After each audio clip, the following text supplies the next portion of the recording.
Radius of nth shell in Bohr orbit, Bohr की orbit में मतलब किसी भी nth शेल की रेडियस, ठीक है। अच्छा हमने ये पहले पढ़ चुका था कि जो है जो mv²/r यानी कि जो सेंट्रीपिटल फोर्स होता है वो इक्वल होता है किसके, इलेक्ट्रोस्टैटिक फोर्स के, kZe²/r², ठीक है।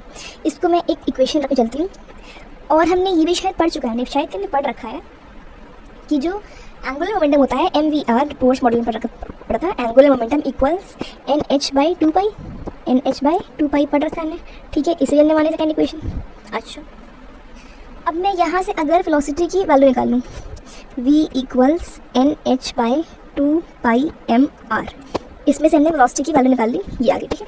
अब मैंने क्या किया कि मेरे पास एक और इक्वेशन है mv²/r इक्वल्स kZe²/r², इसका मैंने r कैंसिल कर दिया।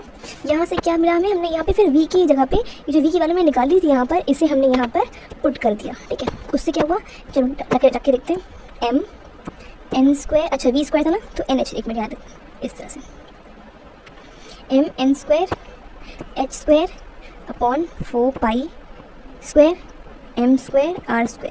एक मिनट यहाँ पे v की वैल्यू दिख नहीं रही है, v equal to nh/2π mr, v equals nh/2π mr, इसी की जब हमने स्क्वायरिंग कर दी ना यहाँ पर, तो ये वेलोसिटी के यहाँ पर रखा ना, तो इसको ये इस तरह से वैल्यू आई है इक्वल्स kZe²/r, ठीक। अब यहाँ से भी हमने r का स्क्वायर और r कैंसिल कर दिया। फिर यहाँ से जो हमारी वैल्यू आई वो क्या आई, r equals n² h² upon 4π² mkZe²। बहुत कॉम्प्लेक्स हो गया ना, बट इतना याद नहीं रखना है, तो मैं बताती हूँ। इसको सॉल्व करने के बाद इसके अंदर जो भी कॉन्स्टेंट्स हैं h, पाई, m की, सबको सॉल्व करने के बाद कॉन्स्टेंट को करने के बाद जो r की जो वैल्यू आई है तुम्हारी, वो आई है 0.529 इंटू n²/z, और ये वैल्यू किसमें है, एंगस्ट्रॉम, ठीक है। तो ये तुम्हारी रेडियस की वैल्यू आ गई। तो यहाँ से क्या हम कह सकते हैं कि जो तुम्हारा रेडियस है वो तुम्हारे n² के डायरेक्टली प्रोपोर्शनल है और z के इन्वर्सली प्रोपोर्शनल है, हाँ कह सकते हैं, ठीक है। तो ये एक रिलेशन तो मिल गया। माना तुम्हें क्वेश्चन देते हैं, find radius of second shell of, find radius of, माना कुछ ऐसा क्वेश्चन दिया हो, इसमें हम कुछ और ऐड कर लेते हैं, हमने यहाँ चलो लिख देते हैं find ratio of, find ratio of radius of second shell of lithium and fourth shell of helium, ठीक है। अब क्या करना है, हमें पता है कि जो रेडियस होती है वो किसकी प्रोपोर्शनल होती है, n² के z की प्रोपोर्शनल होती है, ये होती है रेडियस एक्चुअली में, ठीक है।